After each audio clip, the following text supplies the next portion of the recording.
Hey, thank you, Peggy, and thanks for the opportunity to be here speaking with you all today. I'm going to share my slides, and I love getting the chance to speak with you all, and I will make all these slides available, by the way. But I was going to do our kind of market data via a kind of market update, which I'll give you, and then hopefully that kind of motivates, and we can talk about some interesting stuff that's happening in the market, the things that we're keeping track of, where we see things going, and use that as kind of a motivator for how you can hopefully be with our help, able to do some of the armchair, data nerding on your own. And when you go back to the office with some of these free resources that we have today, because I majored in economics, but I minored in shameless self-promotion. So I was honored to be able to be here and share some of the stuff that we've been putting together that's hopefully valuable for you all at the local association level. Just in terms of the market overall, I thought that we could talk about both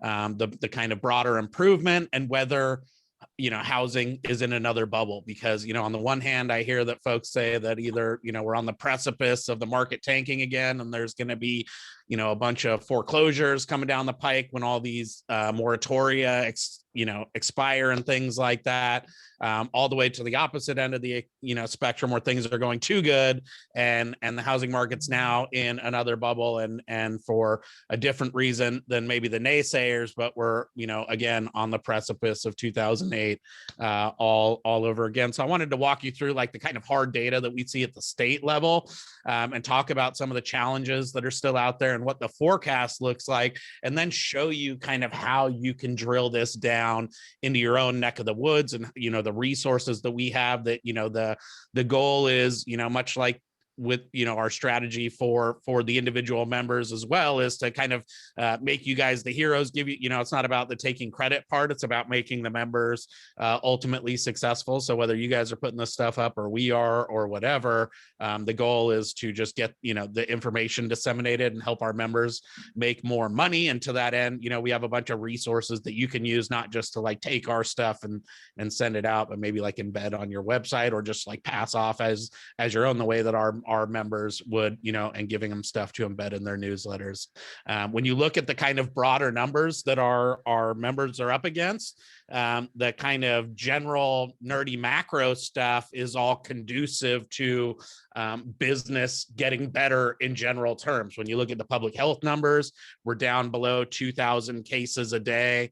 And we have been down there for now, I think about 13, 14 days in a row. Those are the lowest levels on the public health side that we've seen, going back to basically when the numbers were first ramping up back in May. And of course, with less people getting sick, less people dying, less than 100 people a day, probably still, way too many relative to where we were, but moving in the right direction. That's good just from a human standpoint, right? That people aren't getting sick and dying. And actually, we have almost half the population, almost 32 million doses have been given out, first doses, which is about half the population. And again, that's great, just from a human standpoint, but it's also good from an economic standpoint. And here, what I'm showing you is just how closely tied the broader macro economy is to whether or not the economy shut down because of COVID. And so if you look at the kind of summary of California's jobs experience through the crisis, if you go back to February 2020, we were at about 17.7 million jobs. By April,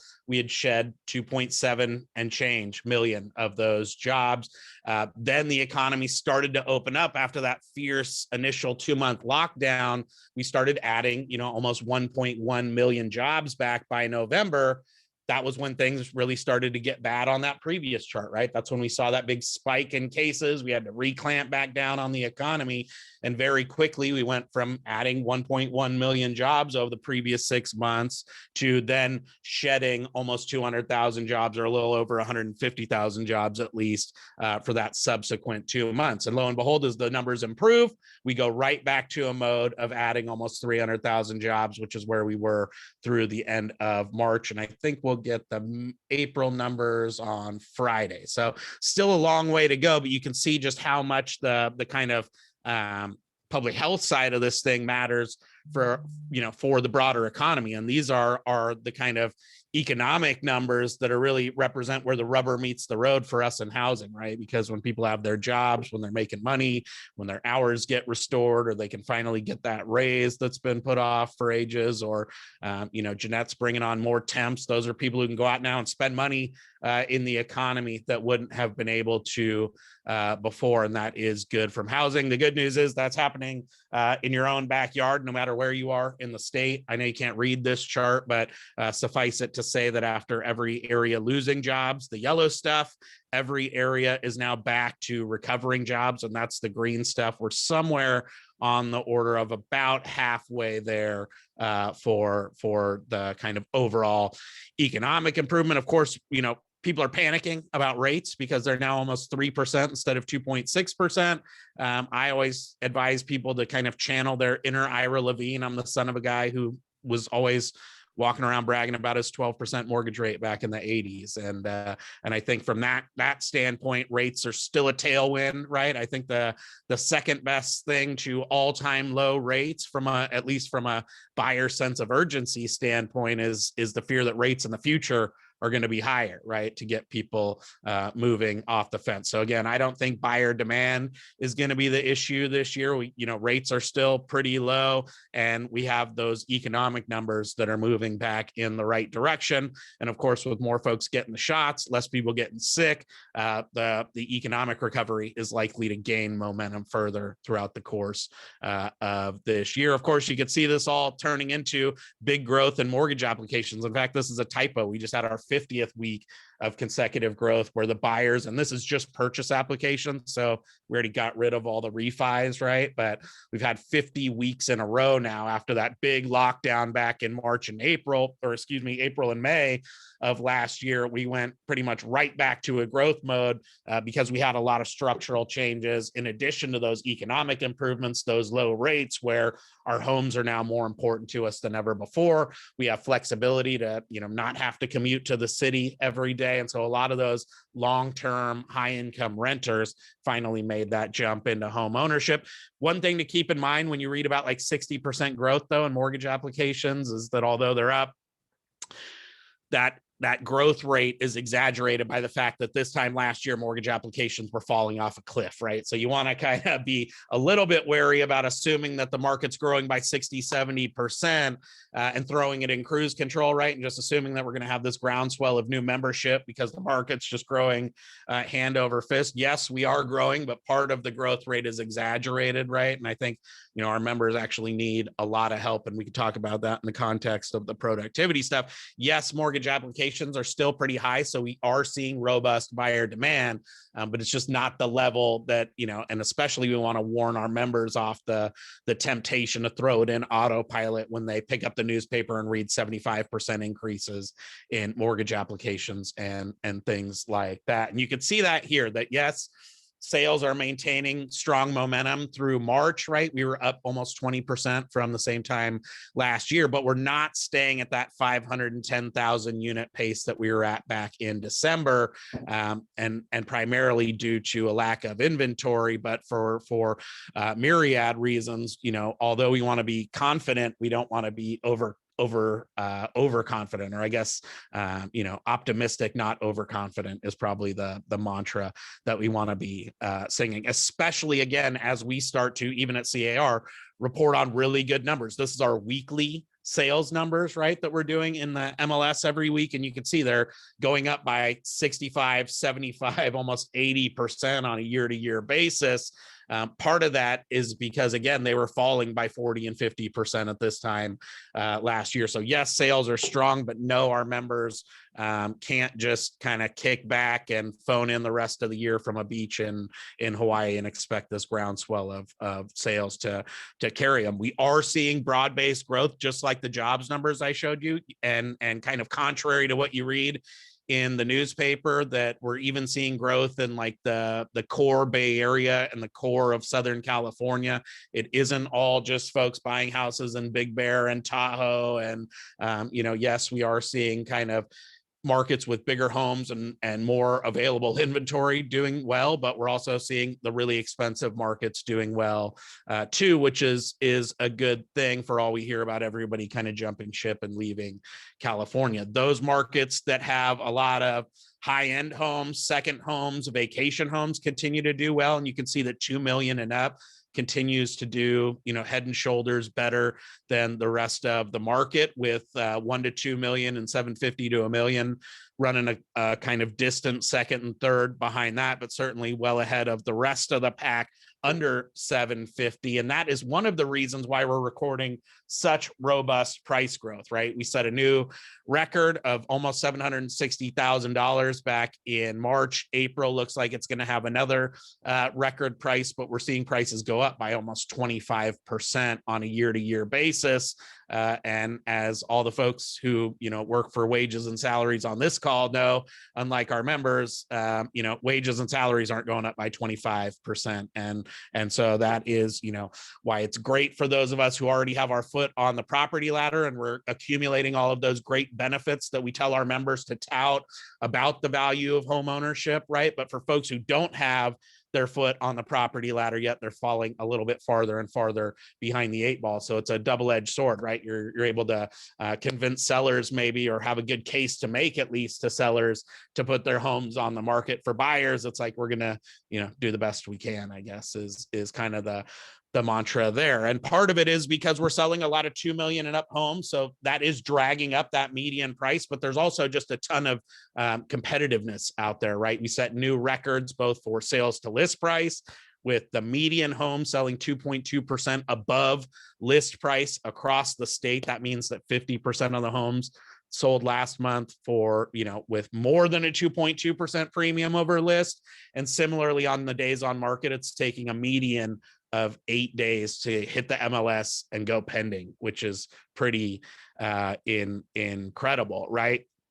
Is it going too well? Are we in a bubble again? This is something that I've been asked a lot lately, and I thought it would be good to discuss in the context of folks who are running local realtor associations. And I think that this is kind of the trend that people are reacting to when they, start to get worried that we're in another housing bubble. If you just look at home prices at face value, right? We've gone from a point in time in the late 1980s where home prices, the median priced home in California was $150,000, not too much more than it was in the rest of the United States at that time, to today, and this just runs through the fourth quarter. I'm not putting in the first quarter yet, but we'll get there in a second. But just, you can see that they've gone up by 4 or 5 times.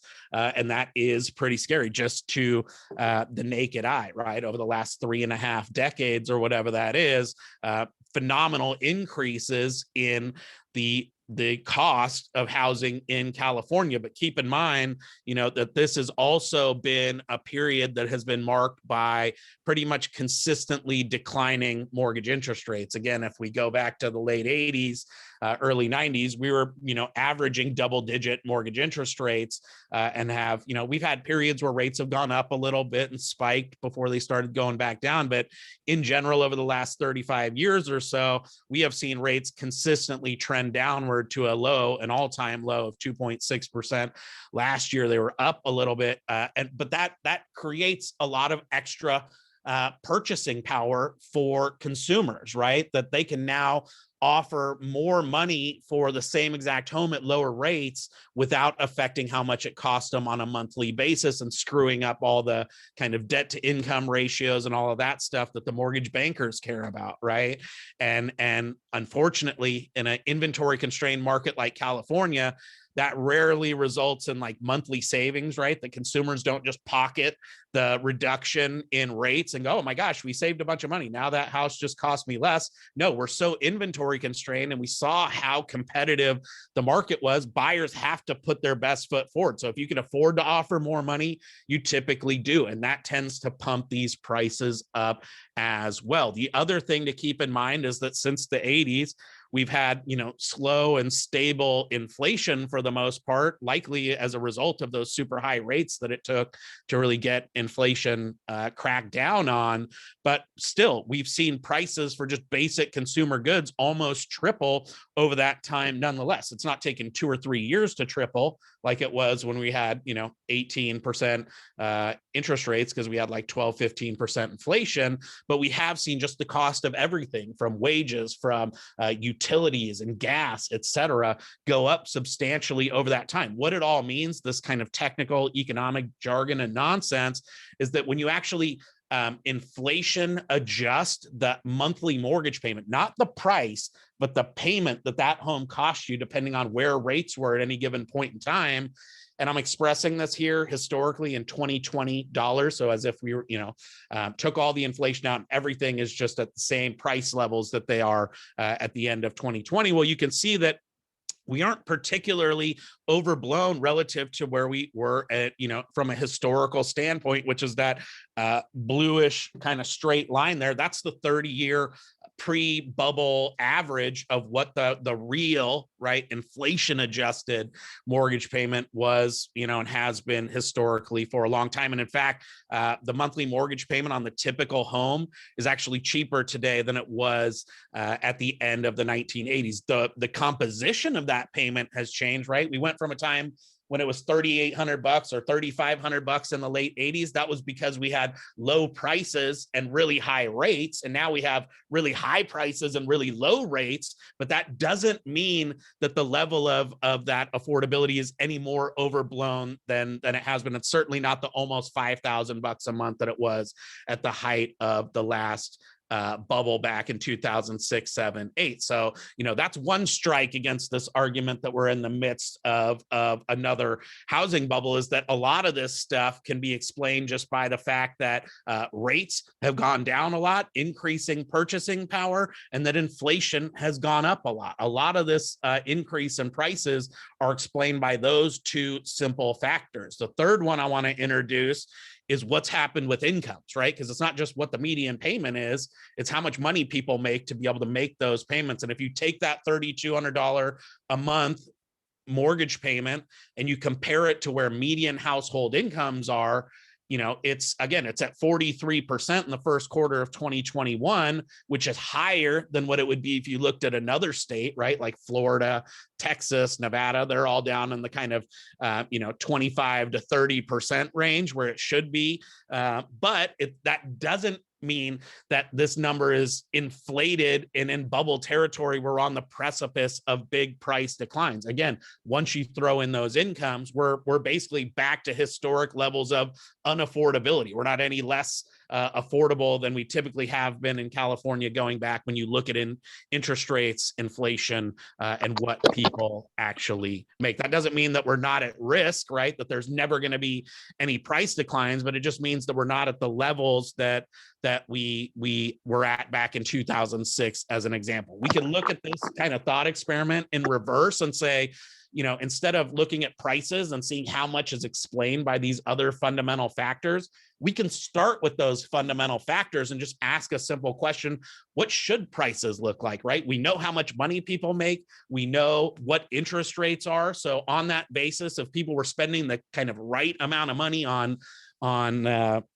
housing, where should prices in California be? Well, if you actually crunch those numbers and you get a kind of rational or a market clearing price where we would be if just there was zero constraints and we built enough and, there wasn't any income inequality and all of that stuff, prices should be somewhere on the order of, according to that calculation, $515,000 to $600,000, which, yes, is lower than the $720,000 or so that we were at on a median price, but that level of inflation is nowhere near where it was back in 2006, 7, where it was, basically double. And in fact, we can actually measure the gap between the blue stuff, right, where prices actually are, and the orange stuff, where prices should be. And if you do that comparison, you can see that, again, back in 2006, 7, prices were twice as high as what their kind of market clearing level would suggest. It's not to say that we're not inflated here. It suggests that prices are about 20% higher than what they would be in a perfectly clearing market environment. But guess what? that is actually dead on the 30-year historical average of where we've been relative to that historic clearing price going back in time. So, for me, I think this is how I gauge, even if the kind of worst case scenario does happen, we don't have a 2008, 9, 10 all over again, because we didn't have prices that were twice as high as what they should have been to begin with. We might see little bits of movement if we see a huge flood of foreclosures, which we're not forecasting, but it's going to be limited by the fact that prices are explained by incomes. Once they start dropping to a certain level, that's what you see happen in 2009, 10, 11. Prices got so cheap that they became bargains, and all these investors came in, swooped them up, and pushed prices right back up to where they should be according to historic norms. That's how markets work, and I think that that's what's going to happen. The other thing is our fundamentals aren't terrible, and I won't belabor this because I want to peddle my wares, if you will, but I do want to just point out that we also didn't have those same fundamental imbalances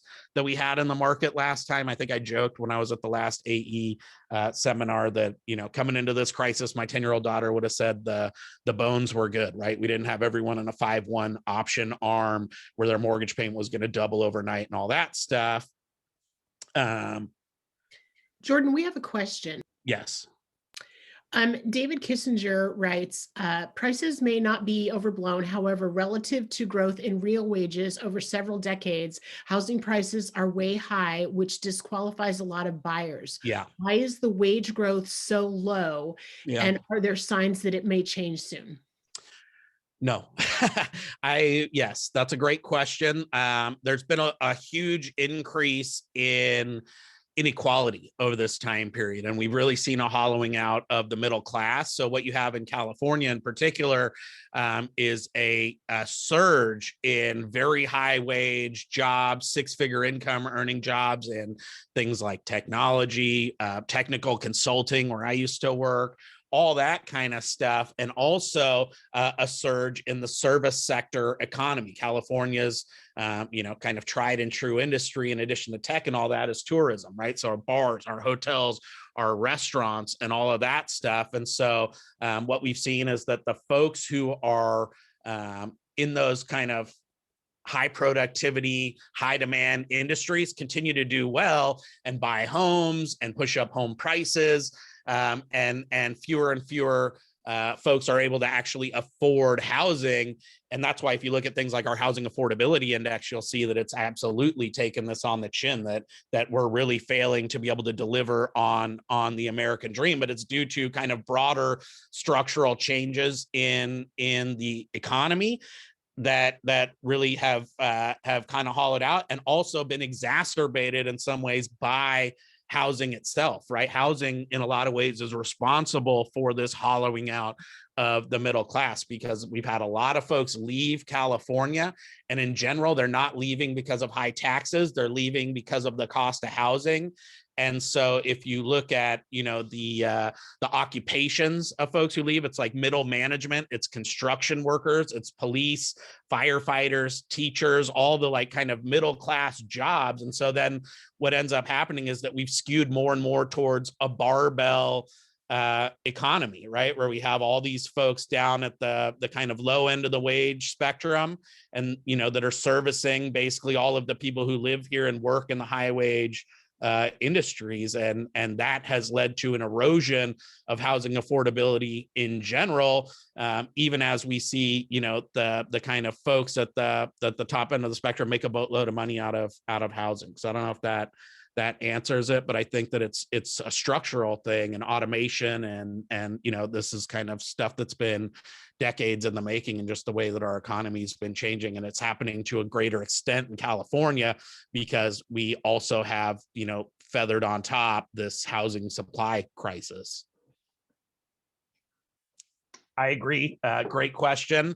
So yeah, the fundamentals much better. We don't have all those cash out refis. And actually the good thing about the forbearances is that a lot of those folks are, getting out of forbearance in a way that doesn't pose a huge amount of systemic risk. And we can nerd out about this stuff in the Q&A if you want, but a lot, only actually 15% of the folks who have gotten into and subsequently out of forbearance through mid-April really have no plan whatsoever. And that's a good thing. I do encourage our members to keep the champagne cork because there's still a lot of economic healing left to do. And you can see that like Main Street retailers compared to online retailers. And this again kind of gets to David's question where, you know, if you work at Amazon, if you work for Zoom, if you work for, a company that helps you market, real estate services online, if you stuff that helps people do their jobs remotely, those types of sales went up 30% immediately in the onset of the crisis,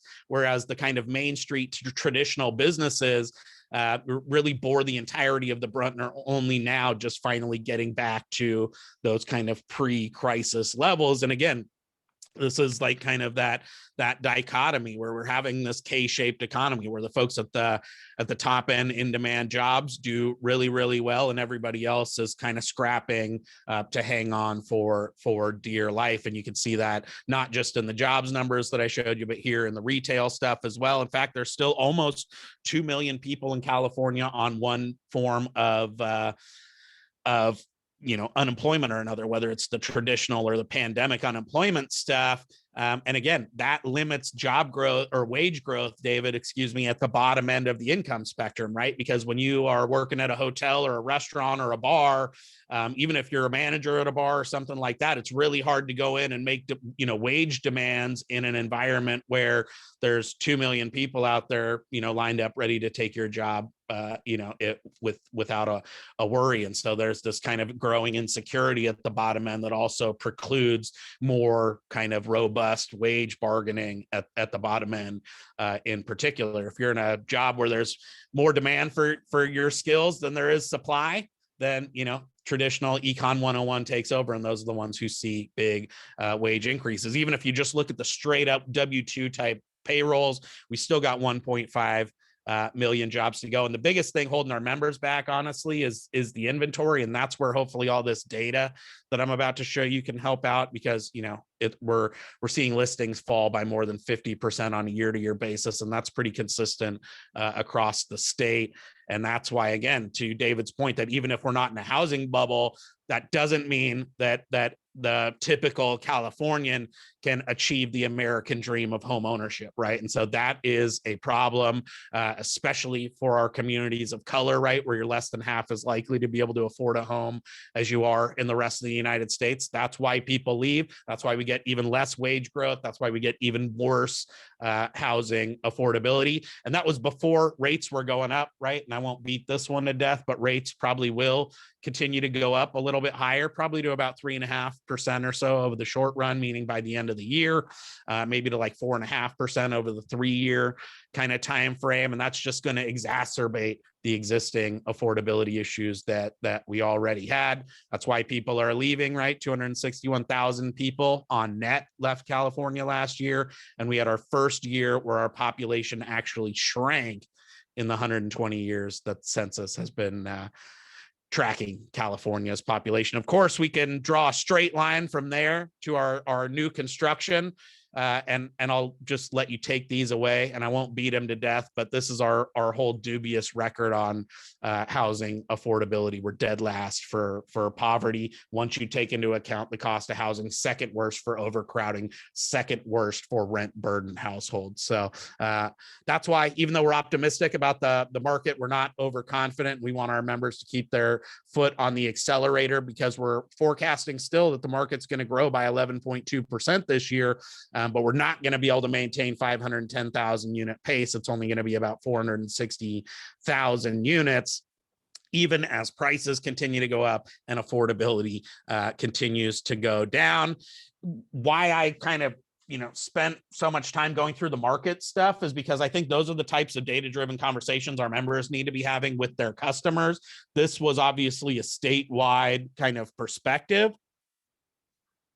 but we can be the purveyors of that information at the local level as well. And you guys are in a perfect position to be able to serve up that data and let them have those kind of data-driven conversations. If you kind of come over to the Industry 360 section of the CAR.org website, that's where all the data nerds hang out, and we have a lot of really good stuff there for you. And I just wanted to run through it because we have like our updated market forecast. So I know a lot of you have very graciously, and I've been humbled to be able to do it, to come and speak to your members occasionally and give the forecast and show the local data that really is of interest to them. But even if I'm not scheduled to come speak with you, or you don't like the way we speak or whatever, we have videos up there where our other economists have shared stuff that is really good. We have a lot of just data. If you have your GADs or your members have specific research questions that they want to answer for campaigns that they're doing,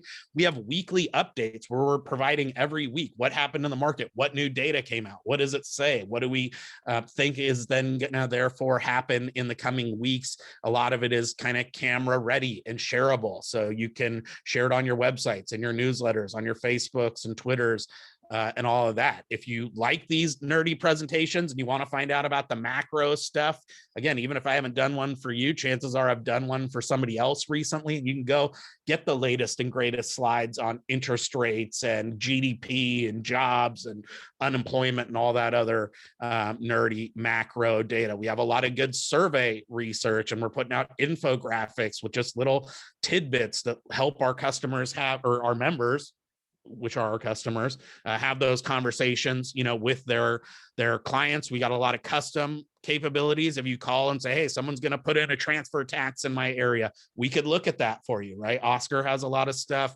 built that we can go and do a lot of these local policy analyses and help to inform you. We have the Housing Matters podcast, so you can just, like, if you love hearing my voice all the time, you can come nerd out with me and Oscar about like whatever developments happen. The Fed lowered rates, they raised rates, they passed a new stimulus, whatever it is. We talk about it there, and you can even go in there and kind of unlock your inner data nerd with a lot of our dashboards and stuff like that. Again, if you look at the forecast page, we have it up as a video. We also have all of the materials, right? You can download the PowerPoint and send that along, or summarize it, or send the PDF.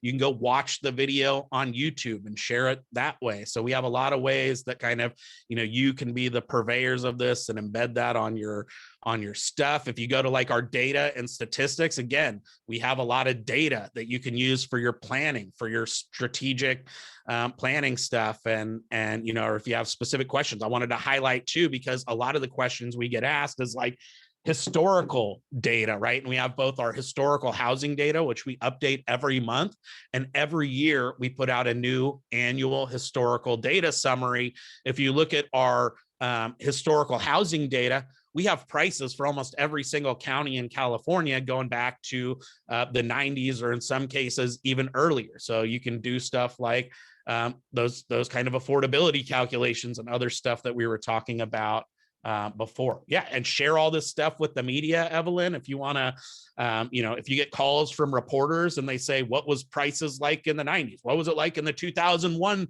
bubble? What was it like in 2006? You don't have to call me and Oscar, although we're happy to help you wherever we can. You can also, part of this, you can self-serve and update as needed. You can take these spreadsheets and make your own charts if you want to brand them to yourself and have your own colors and logos, and, take this stuff and go nuts. We work for you. The goal isn't for us to grandstand and pat ourselves on the back and take the credit. The goal is to, get the information in the hands of people who need it to make money putting folks into home ownership. If you look at the annual historical data summary, same idea there, but it's just annual data, but you have everything from price data going back annually, again, to the late 80s or sometimes even the late 70s. What's happened with sales, affordability, time on market, unsold inventory. So again, a lot of stuff can be mined just from what we have off the shelf, although we are, eager to be able to help you out on other stuff. The podcast is great, not just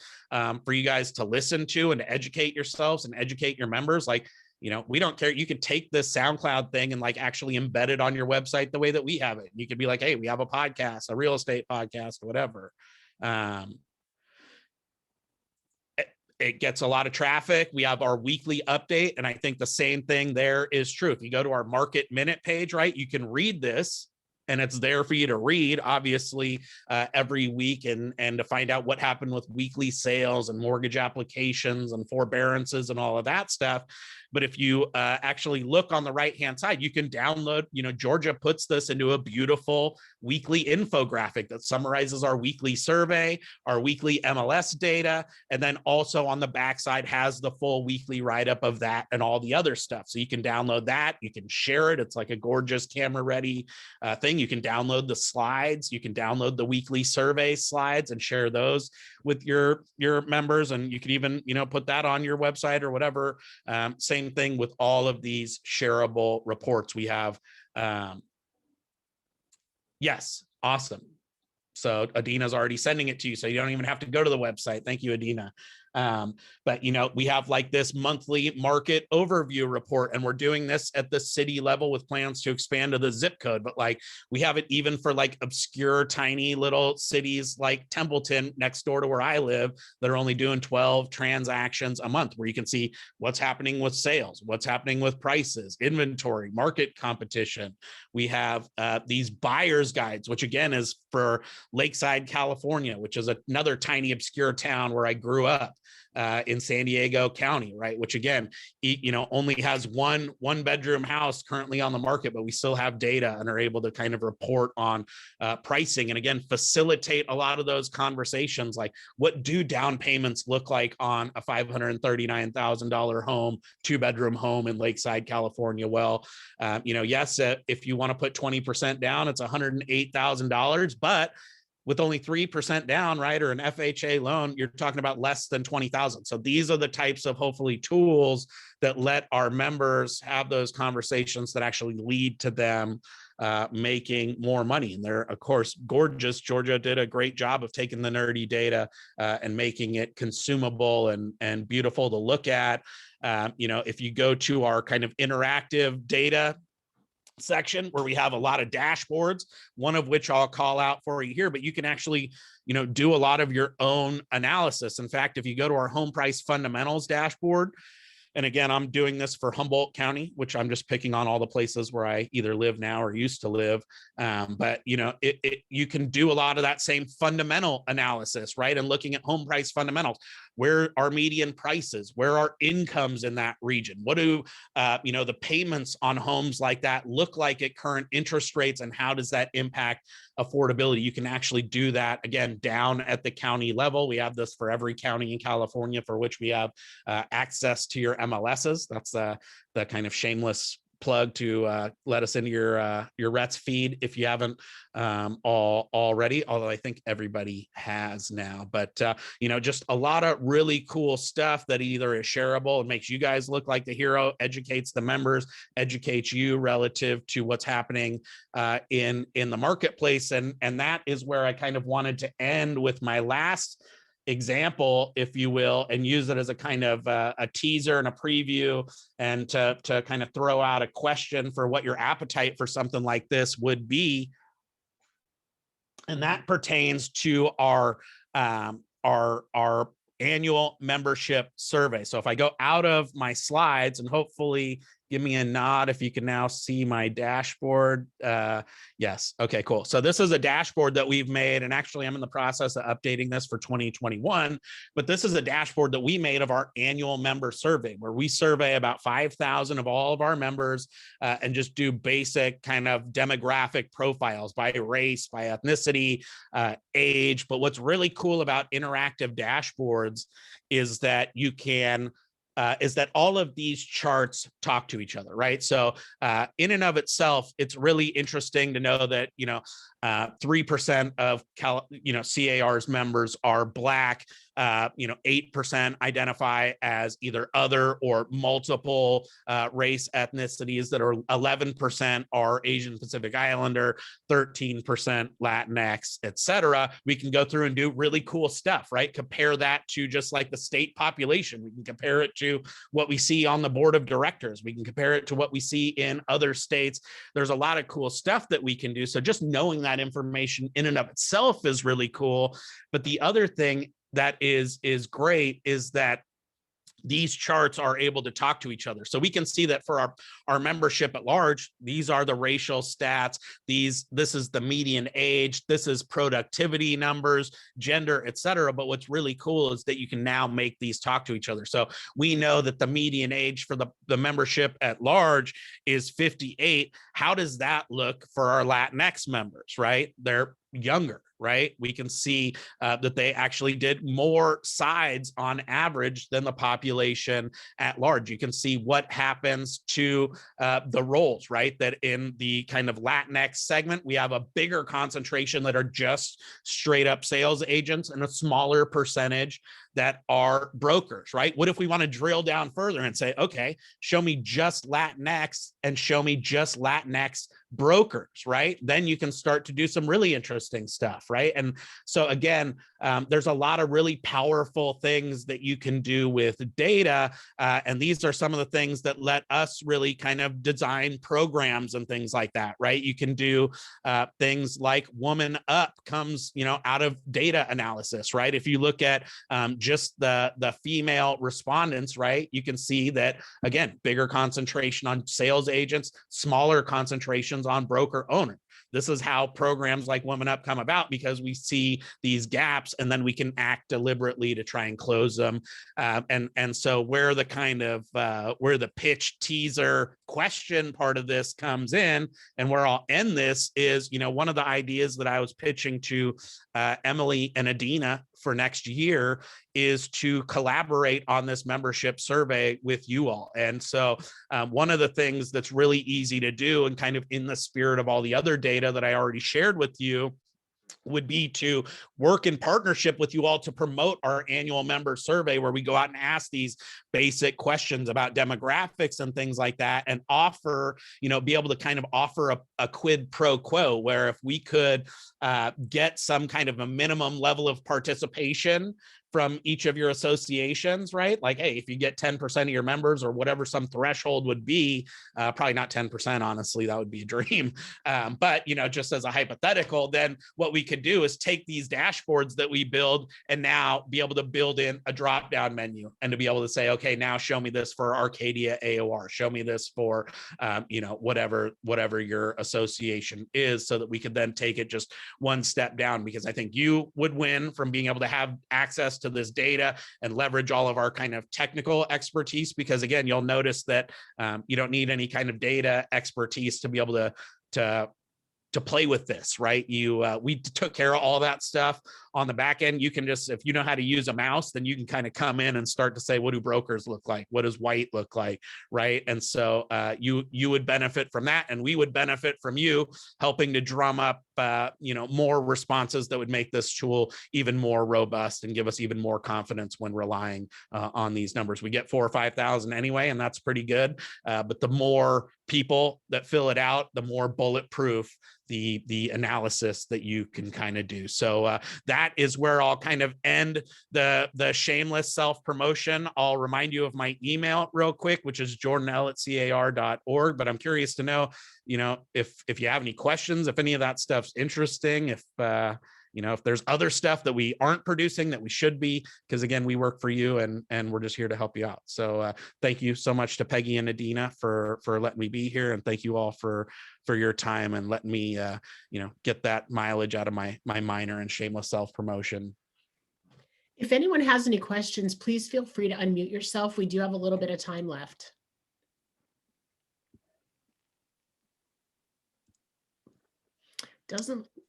Here's one. Oh, cool. Just everybody, just a lot of positive feedback. Okay, good. Yeah, I never know if there's no questions. I always am concerned that I either said too much or didn't say enough. So, but that's good. It's a lot of information.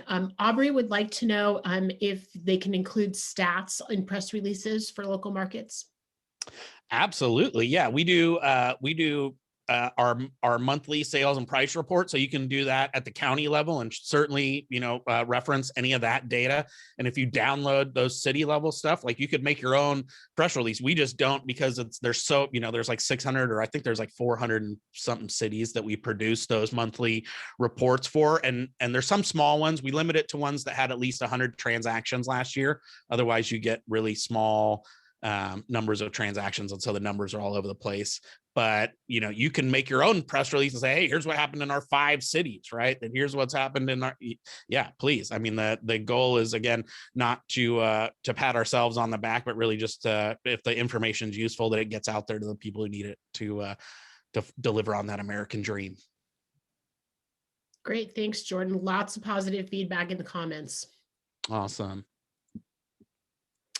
Great. Well, everybody, thank you for attending. I will be sending a follow-up email to all of you with any of the meeting materials, as well as the link to the recorded session. And thank you, Jordan, for a great presentation, and to everybody for all your great questions. Thank you all.